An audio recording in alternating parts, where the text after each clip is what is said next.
Hello, ladies and gentlemen. Welcome to another great edition of the WSE Lounge. Let's go ahead and get things started here. If you want to see some great interviews, then you have come to the right place. Pro wrestlers, soap stars, singers, and celebrities. This is Chris Van Vliet, and you are listening to the WSE Lounge. Hello, Carrie Daddy 9. I believe that's Amazing Velvet. Stellar Steven, that's Steve. Okay, fixing to get our guest in here, folks, for the WSE Lounge. If you got any questions or comments for Alex Chamberlain, please leave them below, and I'll direct them over to him.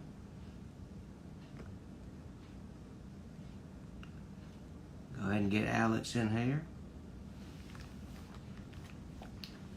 And while we're waiting for Alex to join, just want to wish all you well. Hope you're all doing good out there. And Alex Chamberlain has joined. Okay. I'm going to go ahead and bring Alex on. Go ahead and introduce him to everybody. Let's see here. All right.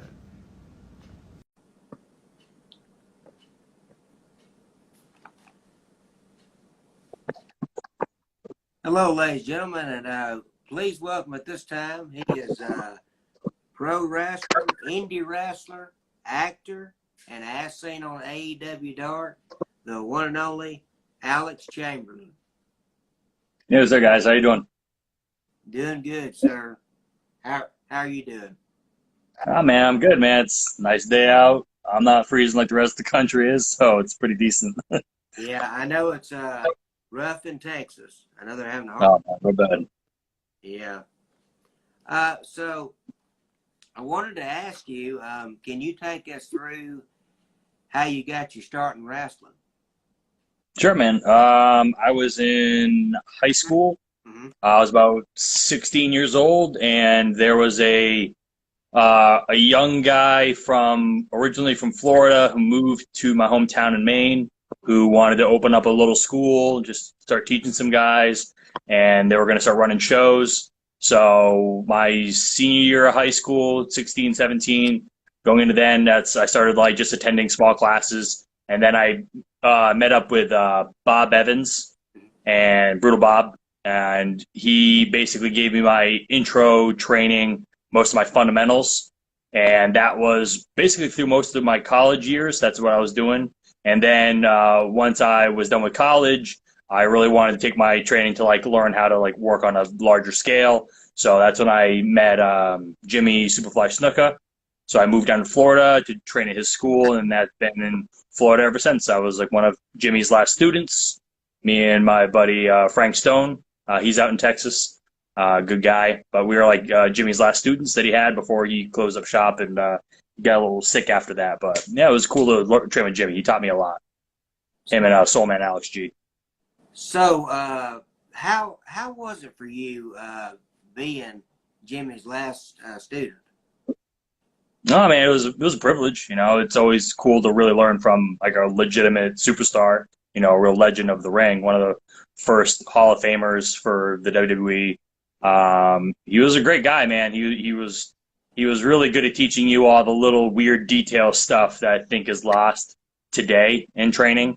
You know, he was very particular about how he liked to teach things. So it was really cool to sit under his tutelage and be able to say, you know, I'm like literally one of his last students that he trained. You know, it's a pretty cool little honor.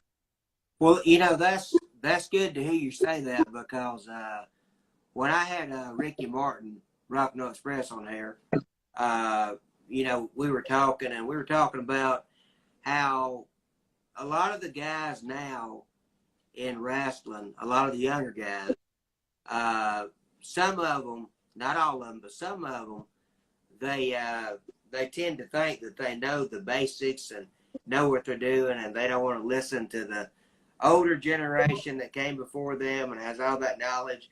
And then Ricky Martin was talking about how they get in the ring, and they make a complete fool of themselves.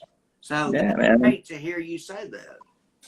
Yeah, I mean, I've always been a fan of the detail work of wrestling. I feel like that's the real talent is in the little bits and pieces that make stuff look more real, and that's what we're really trying to do out there is to, tell the audience that these are two dudes who are in basically a gladiator pit trying to beat each other up for the winner's purse. You know what I mean? So that's really where I try to, draw my inspiration and like what I'm trying to do when I'm out there is like at least for half a second convince them that what I'm doing is real. Now, you worked for New England Championship Wrestling, which Yep. I'm very familiar with. I'm friends with Sheldon Goldberg, you see back here. Yeah. Sheldon, he gave me like one of my first big breaks in wrestling. Good guy. He wanted me to send you his best regards. I suppose. Yeah, I love Sheldon.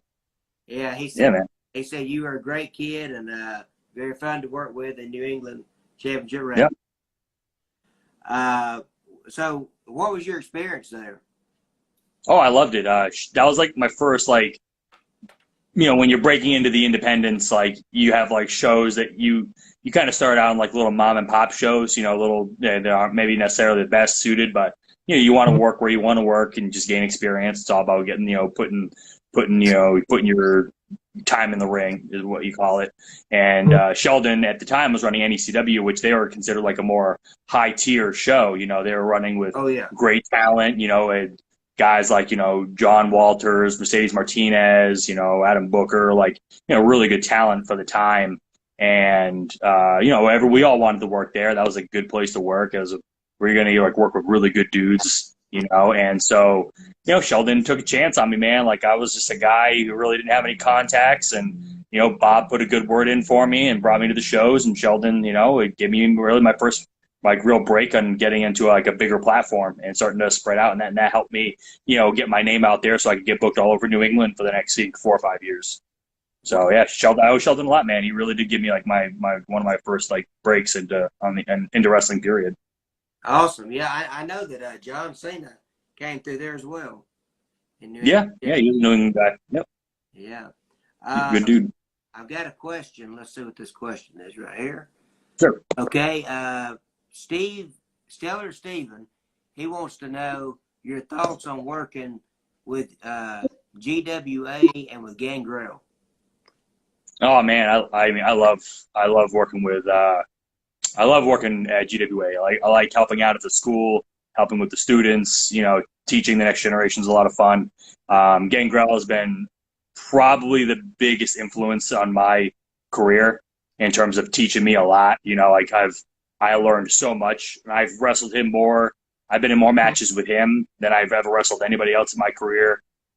He just really taught me that smash mouth style of realism to wrestling, and that, just act, react, don't plan anything out, don't have to call a match with him. It's just, we can just go 20 minutes, 15, 30 minutes if we need to, and we don't have to say a word to each other. We could just go out there, and he really taught me a lot of like that stuff in the very like, probably about my 8-year mark, which is really where you start like, kind of finding your own polish to your style.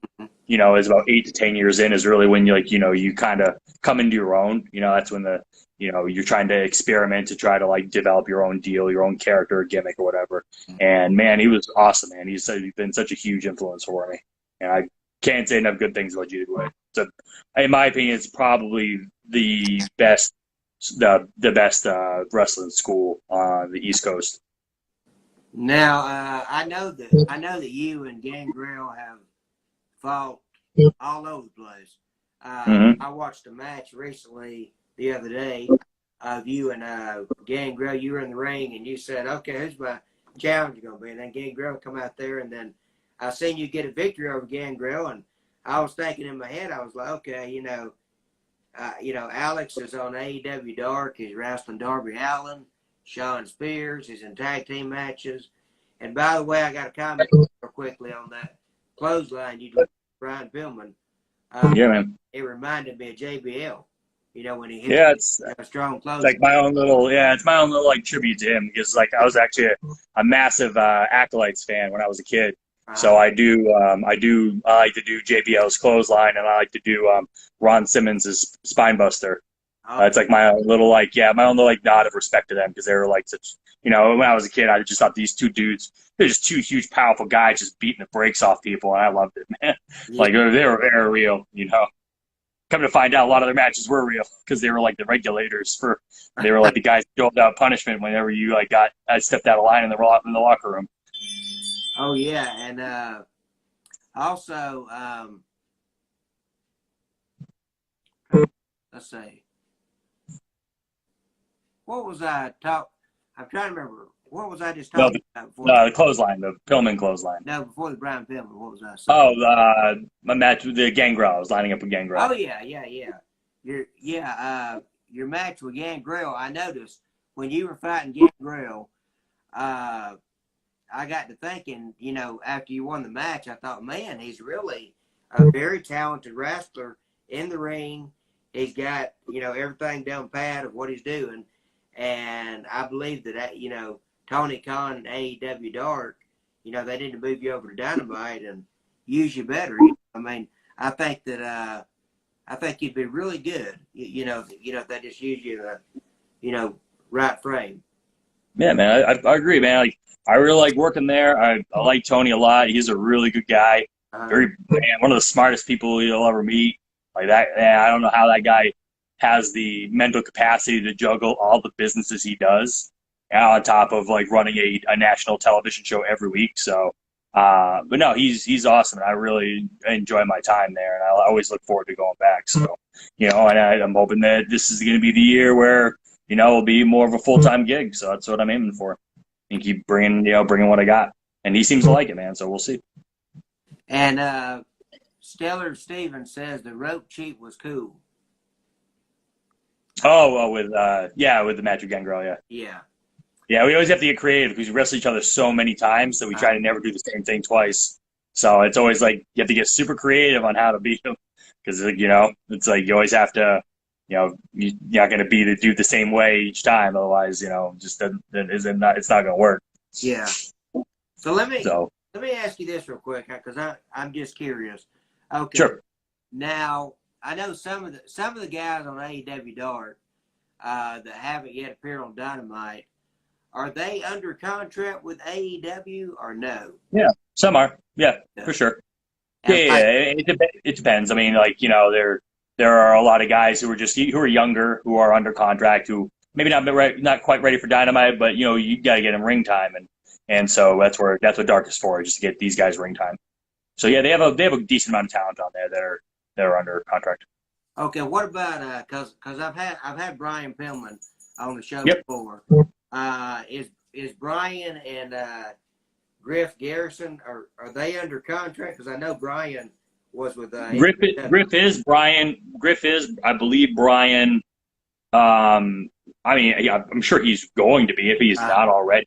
But I think he still works at MLW. Okay. So I think he's just, fulfilling his obligations. But they're letting him do both, which is really cool. Obviously AEW's been very nice about letting, multiple promotions interact with them. So I think they're just kind of doing that. And I think obviously at some point they're going to end up at AEW full time. Well, I think it's great that AEW's got the partnerships with New Japan, Impact, it's cool. AAA, and it's really never been done. It's really cool. Like they're taking that kind of leap.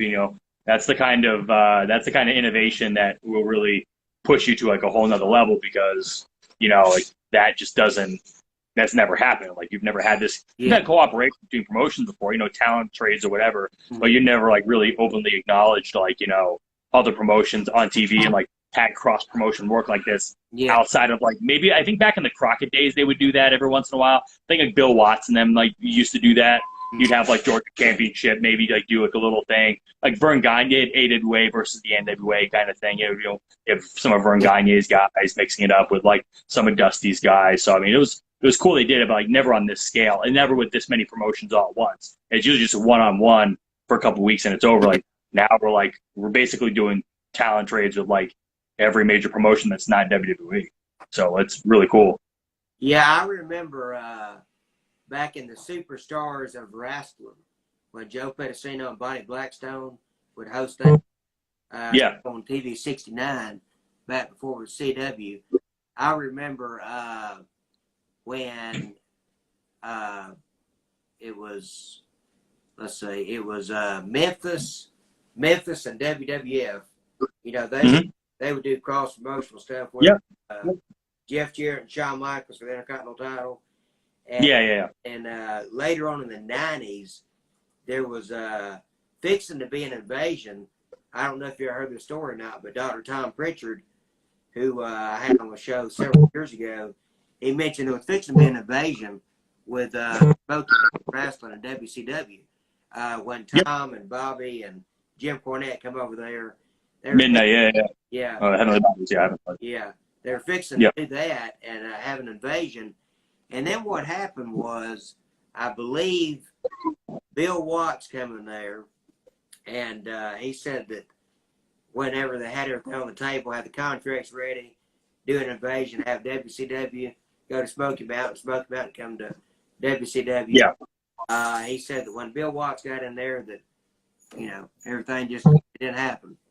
You know? Yeah, that's just Bill. You know, Bill's going to do his thing his own way, and he's going to want to start from scratch. Bill's very, you know, he's a smart dude, but man, that guy he was a hard ass, so he wasn't, you know what I mean? Yeah, especially that stupid rule about not jumping off the turnbuckle, you get disqualified. Yeah, you know, it's Bill's. Bill like to do his own thing. I mean, guy was probably one of the most successful acts ever in the history of wrestling, so you can't really tell him wrong, you know? Okay, I got some more questions for you. Oh, sure, shoot. Okay, let's see. All right, Stellar Stevens says, do you wish online wrestling video libraries were around in 2004 like they are now? Oh man, yeah, dude. I mean, I remember in the earliest days of like when videos started popping up on the internet, like you really couldn't find a whole lot. So like when YouTube first started, I remember I was excited that I could find I found like a really good like Playboy Buddy Rose versus like Jay Youngblood match, and it was like one of the very few wrestling matches you could find online, you know. And it was luckily older stuff, which was good. You know, it was like old. Some guy was like loading up old stuff from Oregon.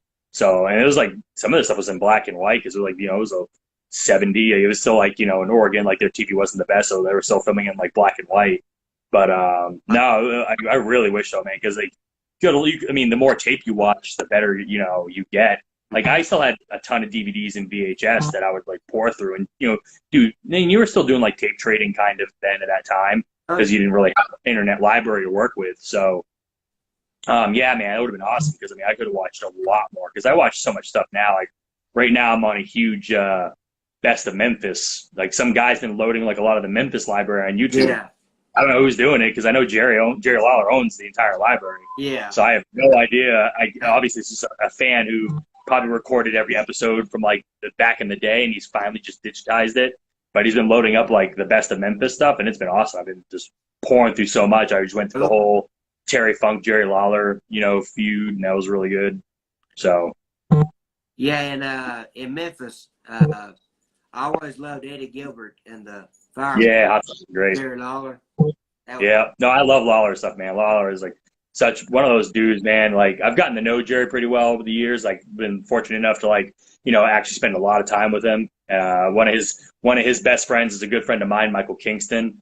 They both work on a comic book called Headlock together. Mm-hmm. So I've been fortunate enough to like sit and talk to Jerry, you know, about wrestling and stuff, you know, back in the day.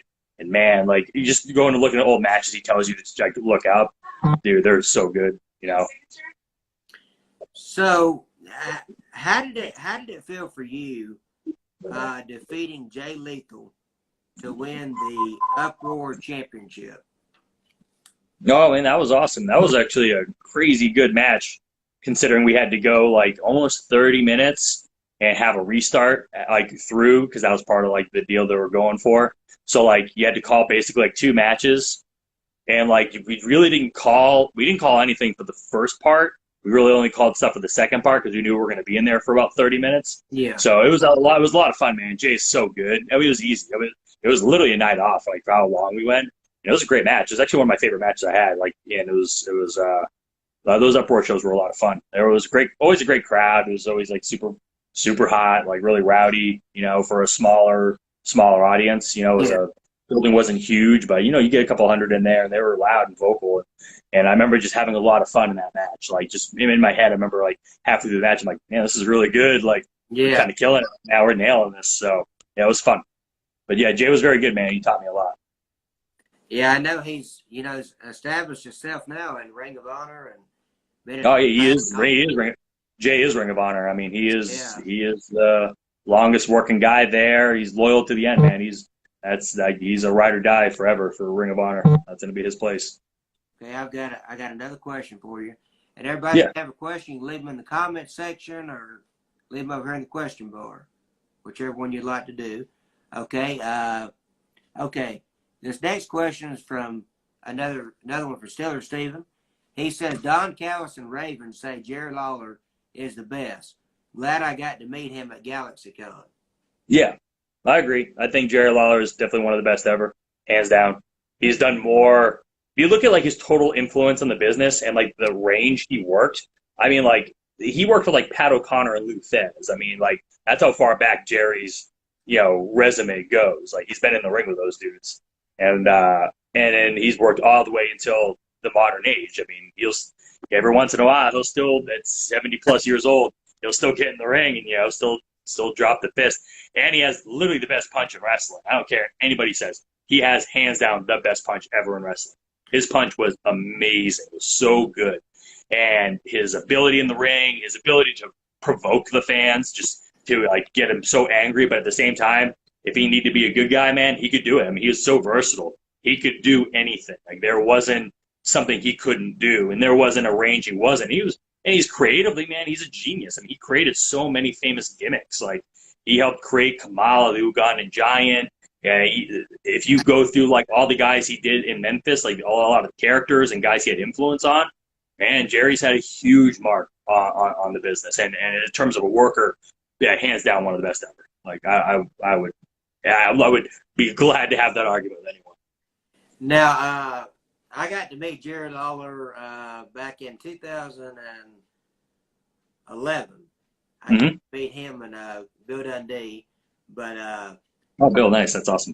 When I went to meet Jerry Lawler, I remember I was standing in line and I almost collapsed because I was so excited to meet him. I almost just fell over the floor, and I walked up to him and shook his hand. Oh, Mr. Lawler, it was so good to meet you. But Jerry Lawler, now if my calculations are correct, isn't Jerry like a 20-something time Memphis world champion? Yeah, easy. Yeah, easily. I mean, easily. Because he's held that belt. I mean, oh man, he was there for God. Yeah, he was there forever. I mean, yeah, he was there from the time he broke in until it shut its doors, basically. So yeah. Until Jerry Jarrett, sold out to Vince, and then they had to bring Jerry, and he had to bring basically Jerry and Jeff Jarrett along. That was part of the deal. Yeah. So. Okay, let me see. I got another question for you here. Okay. It's from Stellar Steven. He said, thoughts on working FSCW, Black on shows. Love nice. Skeletor work, saw you face Chun Li. Oh, yeah. So FSCW is it's a show we do for GalaxyCon, which is a convention that one of my good friends owns, and I help put together a wrestling show at each city we work in. So it's like a Comic-Con, and we have one in Richmond, Virginia, Louisville, Kentucky, Minneapolis. We used to do one in Miami, and man, I'm trying to think of all the cities we work in. We work in a lot of cities. So at each show, we have this wrestling company that he owns, and we call it FSCW, and it's basically a mix of like pop culture, comic books, video game characters, and it's like the only place you can see like Spider-Man versus Mario, or you can see like Skeletor versus like Chun-Li, from Street Fighter. Like you can have like versus Clyde. I play Skeletor, which is like one of the funnest things I've ever done in wrestling. It's a super blast. But we've been doing that for about 10 years or so, roughly. And no, I love it, man. It's a lot of fun. Like that's out of all the stuff I've done in wrestling 18 years now, man. And I'll easily say that the most fun I've had is doing that stuff because it's a wrestling show in name, but it's like not really because it's not about really going out there and having like the best match. Like they just want to see the character work. They don't care if Skeletor can do anything like off the top rope or whatever moves he can do. They want to hear Skeletor talk in that voice and do and do like talk and have like that evil monologue and all that. And yeah, like when I do Captain America, they just want to see Captain America like use the shield or Green Arrow shoot the arrow, bow and arrow. Like that's really what they look for. It's more the character work. So it's a lot more fun. You can relax a whole lot easier because those fans are very much just expecting a good time and just to laugh and have fun. So I really do those. That sounds really, really incredible and amazing. So are any of these videos on YouTube that yeah. There's a whole channel. It's on if you go to GalaxyCon, there's a whole channel dedicated to FSCW. On GalaxyCon. Yeah. And it's called Fantasy Super Cosplay Wrestling. And we posted a decent amount of shows on there. Okay. Yeah. We do like crazy little vignettes and little You said Sorry? You said Fantasy Super Play. Fantasy Super Cosplay Wrestling. Okay. I'm going to be sure and check that out. Yeah, man, it's a blast. You'll see a lot of people you recognize on there, man. But yeah, like, we always go the extra lengths to cast people like Brian Cage. We have him do Bane because he's perfect for Bane. Ariel, dressed like that. Yep, Big Swole is our Storm from X-Men. She's posted photos from that. Yep, Leva Bates is our Jinx from not Overwatch. The popular video game in Korea. I know the name. I just can't think of it. We have actually a lot. We have Chris Statlander plays Rogue from X-Men. Darby Allin is Daredevil. Trying to think of all the other. Chelsea Green from WWE. Yeah. She was our Catwoman, and so was Sue Young. Sue Young actually was Evil Lynn with me with Skeletor. Her and I were always a team. Yeah. And Diamante from the AEW, she's Melina from Mortal Kombat. Yeah, we have like half of like WWE and AEW's roster does the FSCW shows because they love them. It's that much fun. It's that much fun that they're like, yeah, we'll do those shows. That's amazing. So what about Xavier Woods? Does he ever come over there? Because I know. Oh no, he used to before he got signed. He used to come to all of our shows, our earlier days, like right before he got signed to WWE, right after TNA. He used to come and dress in the Black Ranger, and he would like wear the helmet and like wrestle because he wasn't allowed to because he was like under contract, but he'd still want to do the shows. So he would come and hang out and stuff. Yeah. Stellar Stevens says, saw you, Caleb, and Leva Bates on a panel. Glad I could pick your brain then. And yeah. We do us three usually do like if you want a wrestle panel, and people just ask us questions, and since we've all been working 10 plus years, we always do like panels at the shows that people want to ask wrestlers questions or whatever. Like usually me and Jerry Lawler will do a wrestling and comic books panel because we're both huge comic book fans. Yeah. So him and I and a couple other wrestlers will do a wrestling and comic books connection. Just comparing the superhero life versus comic book life. Him and I have been doing that for years now. We've always done that panel together. It's a lot of fun. Yeah, I never would have pictured Jerry Lawler, a comic book fan. That's dude, man, he is the king of the nerds, dude. Look at his Instagram. Wow. The real Jerry Lawler, he is the king of the nerds. He has the most badass collection of he has the real Batmobile. He bought the Lincoln. He has one. Wow. His Superman collection is second to none. Like that guy, if you ever see Jerry, he's always rocking his Superman watch and his like Batman rings and stuff. Yeah, man, he's a huge comic books fan, massive. Wow. Yep. He loves his comic books. He loves his baseball and he loves his art. You talk those things about him all day. Man, that's cool. Let's see. Now you've also worked for Paragon Pro Wrestling. And Ron Pro Wrestling. Oh, Ronan. Yeah, Ronan. Ronan Pro Wrestling, among others. What would you say is your favorite indie company to work for?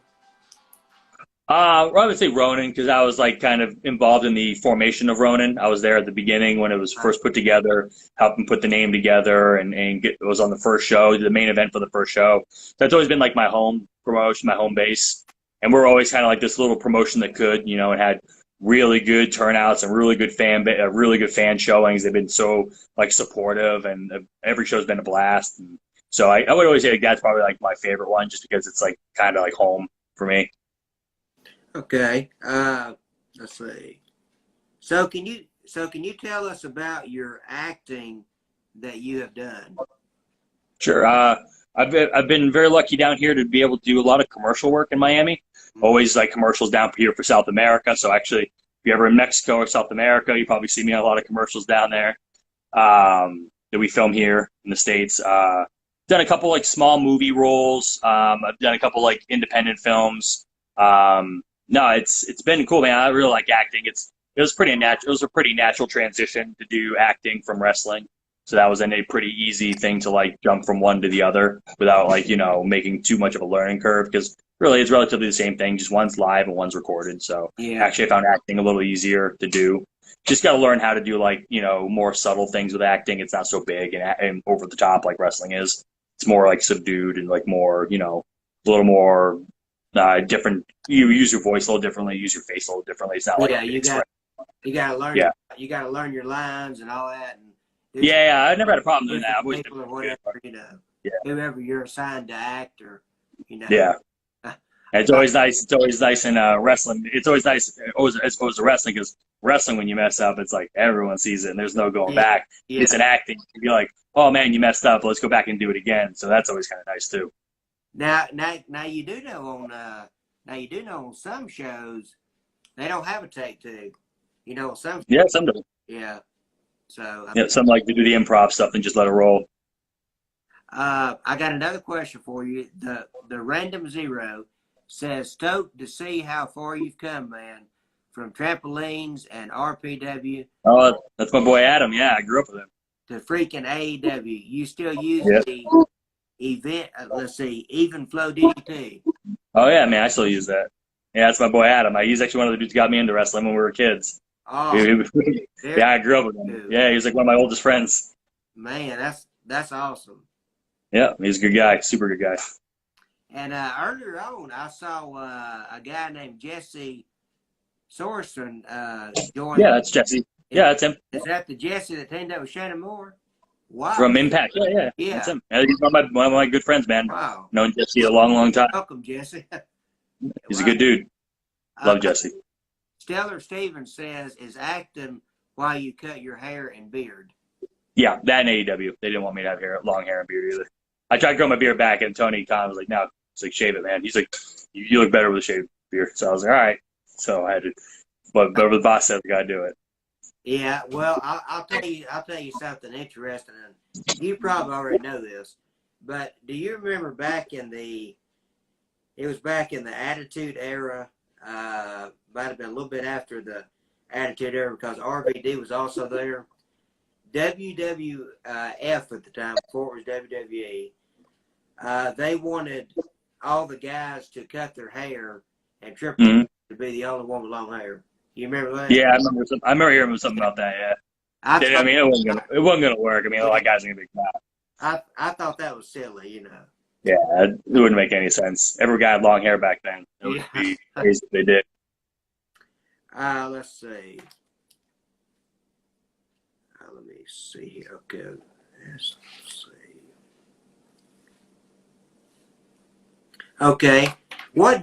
I want to know, because I know we've already discussed AEW Dark, but I want to know what it felt like for you when you got the call that you were going to be on AEW Dark for All Elite Wrestling. Oh man, it was awesome. Very excited. Obviously going to work for one of the biggest promotions in the world for a wrestling company. It's always cool to get that call. It's kind of one of those, like, you kind of stare at your phone for a second. You're like, oh, is that for real? And then, next thing you know, it's, it's happening. They're getting the emails and all that stuff and trading out. So yeah, man, it was surreal. That whole day was surreal. It was very cool. Like I said, the office was so nice. Everyone in the locker room, super nice. So I was, very fortunate to get that opportunity. I was super happy with it. Now you just said office, and something I've been wondering for a while since AEW's been in business. I know that Impact has a headquarters in Nashville or Canada, Yep. wherever it's at, and I know WWE's got one in Yep. Connecticut. Where is AEW's headquarters? Jacksonville. Jacksonville. Okay. That's their headquarters. That's their headquarters, home base. That's why they're filming there. Yeah. Yeah, that's where Tony lives. Yep. I never knew that because I was always Yeah. I was like, well, do they have a headquarters? You know, cause Yeah. Headquarters is in Jacksonville. okay. Well, I appreciate you answering that question for me. I was, Yeah. No problem. let's see. Okay. Let me see. I'm gonna go to another fan question. Okay. Let's see here. Okay. Stellar Steven. He wants to know thoughts on wrestling Al Snow and D'Lo Brown in GWA. Met Al before, very underrated. Oh, it was awesome. I love wrestling Al and D'Lo. I've known both of those guys like quite a few years. I worked for D'Lo at Paragon Pro Wrestling. He was our floor director, so I've gotten to know D'Lo very, very well. He's been a good friend of mine. Al's always been nothing but super cool to deal with, and any show I've ever been with him, he's a really nice guy. Really funny, very cool, like very, very direct. Okay, and no, it's no, he's been a really that was actually like a really fun match to do. It was a very, very physical match. It's a blast to work with like those kind of guys. Who are your heroes growing up, and when they become like your peers, that's like a whole other thing. So it's really cool. That's awesome. Al was a great person. I remember the first time I talked to Al, I actually got frightened because the first time I talked to him, he was like, "Yes, what do you want? Yes, sir. Yes, what do you want?" Like major general in the army. And but after I talked to him, I was like, okay, he's just common, normal person, Yeah, he's very, very, very normal. But I've never I had never talked to D'Lo Brown though, but I'm sure. Yeah, D'Lo's awesome, man. Good dude. Learn a lot from him, yeah. And let's see here. Okay, so I wanna let you know now that you're the first AEW star that I've ever had on the WSE Lounge. Oh, that's awesome, man. Thanks. Appreciate it. The only other two I had on there, they're not wrestlers, but I've had AJ Awesome. I know you know who that is. Yep. Interviews all the different wrestlers, and I've also had the young man who dressed up like Orange Cassidy, Clementine Cassidy. Yes. Yeah, I know that.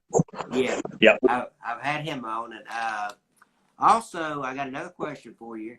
Corinthian _ Leviticus says, "Big fan of yours, Alex. Hope to see more of your matches soon." Oh, man, thanks. Appreciate that. Can't do this without you guys, so appreciate it. Any support we can get. It's awesome. It's very much a privilege to be able to do this for a living. And I just want to ask the fans, do you have any more questions for Alex? Any more questions? Also, one other quick question I want to ask you, Alex. Yeah. Who is one opponent in wrestling? It can be past or it can be present in any company, any promotion that you would have or loved to step in the ring with. I mean, past and present, that's a hard question, man. I'd want to lock up anyone. I guess if I had to go up to current day, it'd be Jericho. Okay. He's probably one of the greatest of all time, and he's been one of my heroes since I was a little kid. One of the reasons why I was watching wrestling. So, yeah, he would definitely be up there as like current active. But if you're like looking at like past wrestlers, who aren't wrestling anymore, obviously like Flair, Steamboat, Funk, Harley, any of those old timers that could really just like throw a match, like have a really heavy duty match. It'd be a lot of fun. Cool. Yeah, I could see the different styles, Yeah. fitness stuff. That'd be really neat. And I got two more fan questions for you coming in here. Stellar Steven wants to know, work internationally I like to watch Japanese wrestling and hope an AEW crossover is coming. Hey, I've done some shows over in China for the NWA and Championship Wrestling from Hollywood. Mm-hmm. Wrestled in China twice, a couple times in the Bahamas. I've done some international stuff.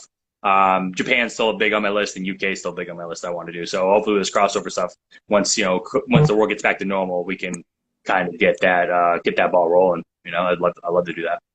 Now, what about speaking of international?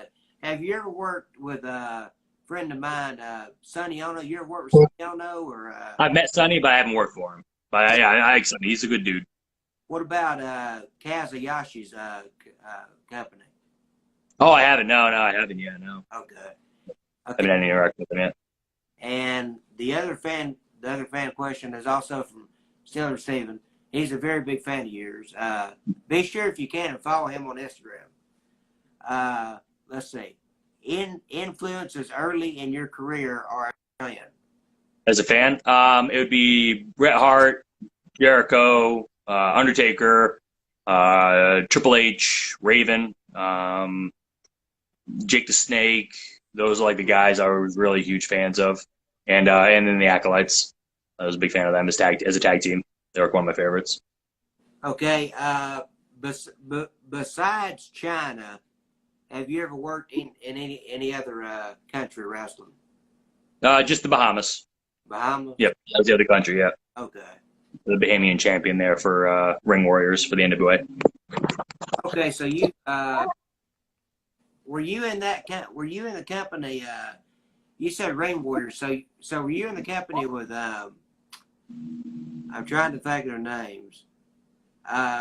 They're married. What is his name? He works for Southern Fried Championship Wrestling in Georgia. His wife's name is Skylar. She's a wrestler, and he's a wrestler. He reminds you of a New Yorker. Like maybe we're really with a lot of people. I'm trying to remember like all the people we met doing those shows. Possible. I mean, we worked with a lot of people. He's in a tag team. He's in a tag team over there, I think. I have to go back. Name escapes me. Was that the company that Wes Briscoe was world champion in? He wrestled in Ring Warriors. I know that. That's where I met Wes years ago. But like Ring Warriors hasn't wrestled in a few years. Like we did some tapings in Vegas like 2 years ago that were like on Amazon, and then we did shows like down in Florida for a few years. It was run by Howard Brody, the former president of the NWA.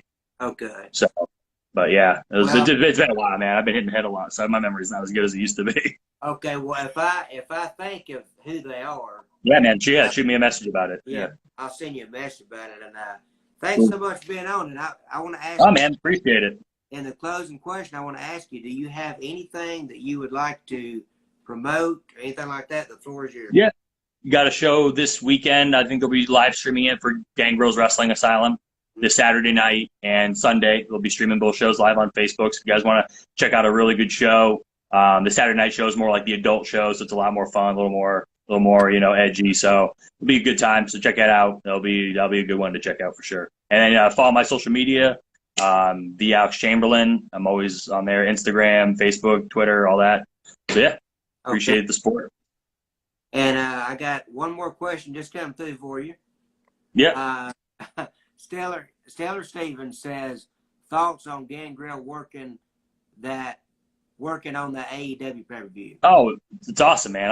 Anytime the world gets to see Gangrel doing his thing, it's always cool, man, because he's one of those timeless characters that people still know from 20 years later, and he's 52 years old and he's still going strong. He's still bumping every day at the school, still working as much as he can, considering, the situations. But man, he's the nicest guy in the world, man. People just don't understand how cool he is. Yeah, he's really a good wrestler, man. Oh yeah, man, he's great. He's so good. Shape all these years and everything. Yep, dude can go. Yeah. Well, thank you so much, Alex, for being on. And I'm going to play the closing really quick. All right, man. And then, get get this thing to work. General Hospital, and I'm also playing Trevor Kraft on Penny Dreadful. And I'm here at WSE Lounge, and thank you for listening. That's awesome. Yeah, thank you so much. Yeah, that was Hudson West. He plays on General Hospital, and he also played on the show Penny Dreadful. Oh, cool. Yeah. But very cool. Yeah. Thank you so much for being on, Alex. I really appreciate it. Appreciate it, man. Thank you, guys. Thank you. God bless. Later. Later. Well, folks, thank you so much for joining the WSE Lounge. Be sure and follow Alex Chamberlain. You can follow him here on Instagram if you're not already, and you can also follow him on Twitter. And be sure and give me a follow if you'd like to stay in touch with the WSE Lounge and what's going on. You're very welcome, Stellar Stephen, and welcome to everyone else who asked a question. And this question in the okay, I'll tell you what I'll do, Stellar Stephen. I will ask him that, and I'll get it to you, the question you asked me. So until next time, I'll see you next time, folks. Thanks for tuning in. God bless you all.